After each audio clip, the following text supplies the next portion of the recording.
बात यह है कि ये जो डिजिटल रेवोल्यूशन है ना, ये जो सोशल मीडिया ऐप्स हैं बिलखुसूस, इन्होंने हमें दूसरों से कनेक्ट और अपनों से डिस्कनेक्ट कर दिया है। आज हमारी प्रॉब्लम यह है कि हमें हमारा ताल्लुक सात समंदर पार के लोगों से तो है, लेकिन हमें अपने बराबर वाले की खबर नहीं है। अच्छा, हमारा लोगों से रिश्ता ज़रूर है कि भाई फलां मेरा दोस्त है, फलां मेरा रिश्तेदार है, लेकिन वो जो रिश्तों की रूह है ना, ताल्लुक, वो आज हमारा बहुत ज़्यादा कमज़ोर हो चुका है। ताल्लुक, अब ताल्लुक का मतलब क्या है? ताल्लुक का मतलब ये है कि एक दूसरे पर एतमाद हो। ताल्लुक का मतलब ये है कि हम एक दूसरे की परेशानियों को समझें। ताल्लुक का मतलब ये है कि हम एक दूसरे की सोबत में वक्त गुजारना पसंद करें।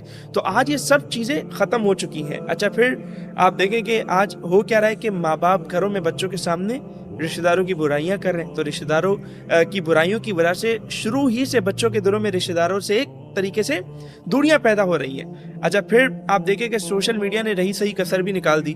फुप्पो के ऊपर मीम्स बनाई जा रही हैं, रिश्तेदारों के ऊपर मीम्स बनाई जा रही हैं। तो अब उससे हो ये रहा है कि हमारे दिलों में रिश्तों की अहमियत कम से कमतर होती चली जा रही है। हम रिश्तेदारों से मुलाकात करना ही पसंद नहीं करते। तो आज ज़रूरत इस बात की है कि हम अपने ताल्लुक़ को मजबूत करें। अब ताल्लुक़ मजबूत कैसे होगा?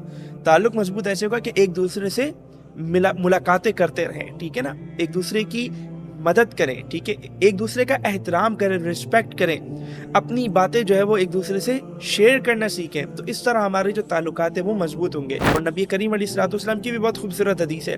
आप अलैहिस्सलाम फरमाते हैं कि ये जो रिश्ते हैं ना, जो इन्हें जोड़ेगा मैं उससे जोड़ूंगा, और जो इन रिश्तों को तोड़ेगा मैं उससे ताल्लुक तोड़ूंगा। तो ये जो है ना बड़ी इंपॉर्टेंट बात है समझने की। और एक और हदीस मैं आपको सुनाता हूँ। हुज़ूर अलैहिस्सलाम ने फरमाया कि रिश्तेदारों के साथ सिला रहमी करो। मफ़हूम बता रहा हूँ। और सिला रहमी क्या है, इसकी जो डेफिनेशन नबी करीम अलैहिस्सलाम ने बयान फरमाई ना, वो ये है कि सिला रहमी है कि जो तुमसे तोड़े तुम उससे जोड़ो। जो आपसे जोड़ रहा है उससे जोड़ रहे हैं आप। इसका मतलब तो है कि आप एक तरीके से लेन देन कर रहे हैं कि वो आप से अच्छा सलूक कर रहे हैं तो आप भी उससे अच्छा सलूक कर रहे हैं। तो सिला रहमी का मतलब ये है कि आप एक दूसरे, जो आपसे तोड़े, जो आपसे बुरा सलूक करे, आप उससे आगे बढ़कर अच्छा सलूक करें, आप उसे जोड़ने वाली बात करें।